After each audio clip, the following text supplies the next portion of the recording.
Renungan Pagi Maranatha oleh Ellen G. White, 10 Juli 2026.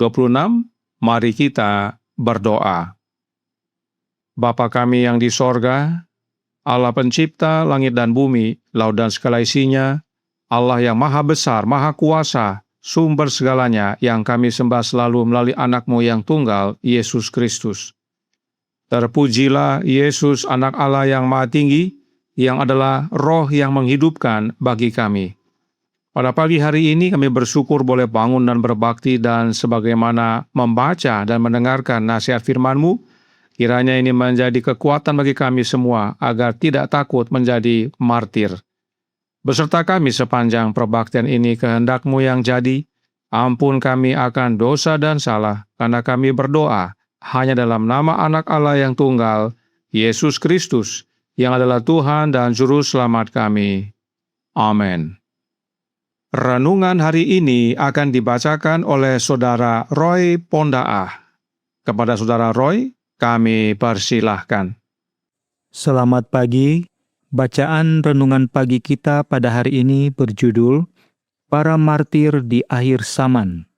Ayat inti terdapat di dalam Yohanes 16 ayat 2. Kamu akan dikucilkan, bahkan akan datang saatnya bahwa setiap orang yang membunuh kamu akan menyangka bahwa ia berbuat bakti bagi Allah. Setiap manusia di dunia ini akan berbaris di bawah salah satu dari dua panji.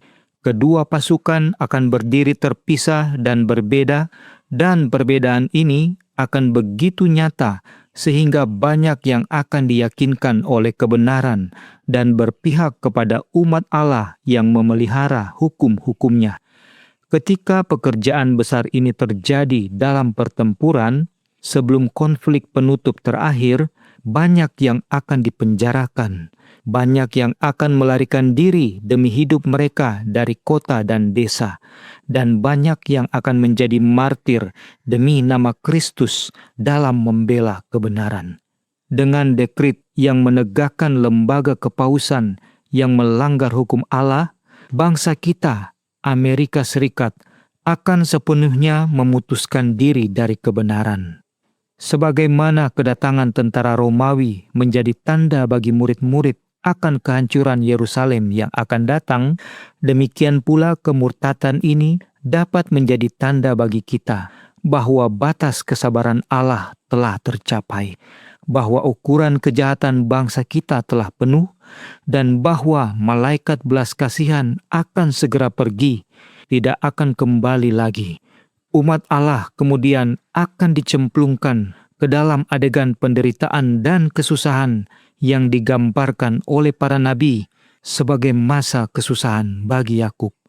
Seruan dari orang-orang setia yang dianiaya naik ke sorga, dan sebagaimana darah Habel berseru dari tanah, ada juga suara-suara yang berseru kepada Allah dari kuburan para martir, dari makam di laut, dari gua-gua gunung, dari ruang bawah tanah biara.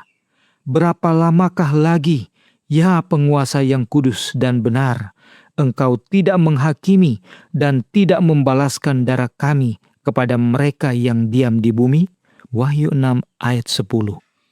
Ketika meterai kelima dibuka, Yohanes, sang pewahyu dalam penglihatan, melihat di bawah mezbah kumpulan orang yang telah dibunuh karena firman Allah dan kesaksian Yesus Kristus.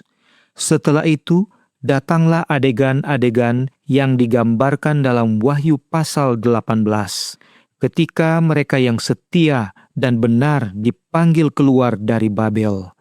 Kristus akan memulihkan hidup yang diambil, sebab Dialah pemberi hidup. Ia akan memperindah orang benar dengan kehidupan kekal. Demikianlah bacaan renungan pagi kita pada hari ini. Tuhan Yesus memberkati. Terima kasih atas penatalanan Saudara Roy. Tuhan Yesus memberkati. Selamat pagi, saudaraku dalam Tuhan. Di dalam Alkitab ada pahlawan-pahlawan iman yang tidak disebutkan nama-namanya. Tentang mereka, firman Tuhan berkata dalam Ibrani 11 ayat 36 sampai 38 yang berbunyi, "Ada pula yang diejek, dan didera, bahkan yang dibelenggu dan dipenjarakan. Mereka dilempari, digergaji, dibunuh dengan pedang.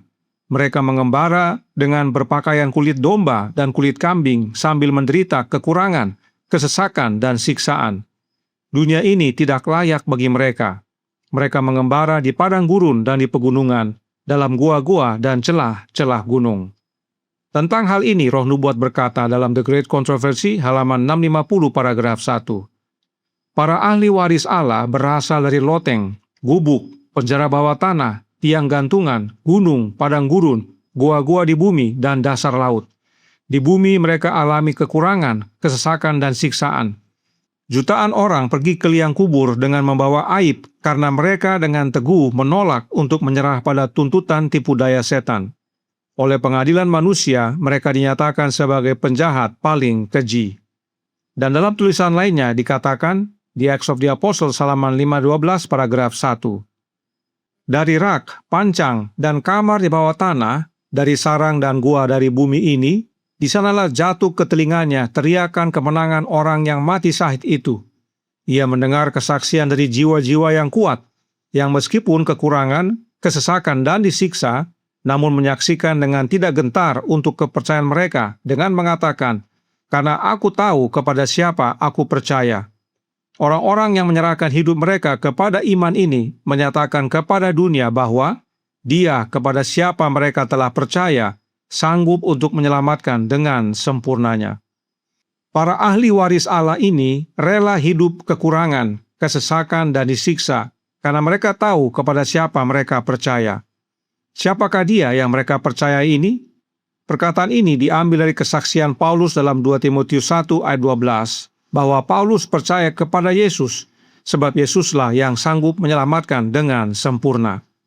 Karenanya Roh Nubuat berkata dalam The Desire of Ages halaman 787 paragraf 1. Bagi orang percaya, kematian hanyalah masalah kecil. Kristus berbicara tentang hal itu seolah-olah itu tidak penting.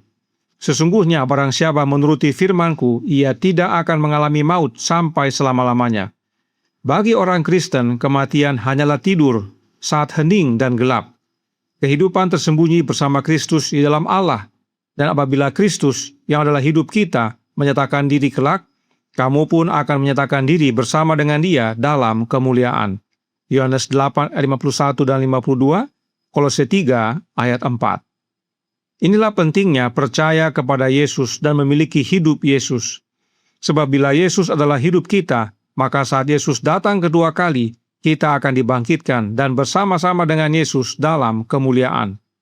Inilah dasarnya Paulus tidak takut mati, karena Paulus percaya kepada Yesus, Sang Pemberi hidup. Renungan pagi hari ini berkata dalam Maranatha halaman 199 paragraf 7. Kristus akan memulihkan hidup yang diambil, sebab Dialah pemberi hidup. Ia akan memperindah orang benar dengan kehidupan kekal. Oleh karena itu, sejak dahulu sampai sekarang yang namanya martir dalam Yesus tidak takut akan kematian, sebab mereka tinggal di dalam Yesus yang adalah hidup kekal. Karenanya, Roh Nubuat dan Renungan pagi hari ini ingatkan kita semua dalam suratnya nomor 30A tahun 1892 paragraf 5. Setan sedang bekerja dari bawah untuk membangkitkan kuasa jahat dari persekutuan kejahatannya melawan orang-orang yang benar.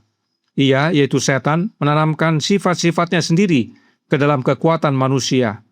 Upaya akan dilakukan oleh malaikat-malaikat jahat yang bersatu dengan orang-orang jahat untuk mengganggu, menganiaya, dan menghancurkan. Tetapi Tuhan Allah Israel tidak akan meninggalkan orang-orang yang percaya kepadanya. Di tengah penguatan ketidakpercayaan dan kemurtadan, di tengah pencerahan palsu yang merupakan kesombongan dan khayalan yang paling buta, akan ada terang yang bersinar atas umat Allah dari Ka'bah di atas. Kebenaran Allah akan menang. Sebagaimana Allah membela kebenaran dan umatnya di zaman Mordekai, demikian juga di akhir zaman ini. Dan kalaupun kita mati sebagaimana Stefanus, namun terang Allah akan bersinar kepada kita, dan itulah jaminan bagi kita. Oleh sebab itu, Roh Nubuat berkata dalam The Great Controversy, halaman 302, paragraf 3.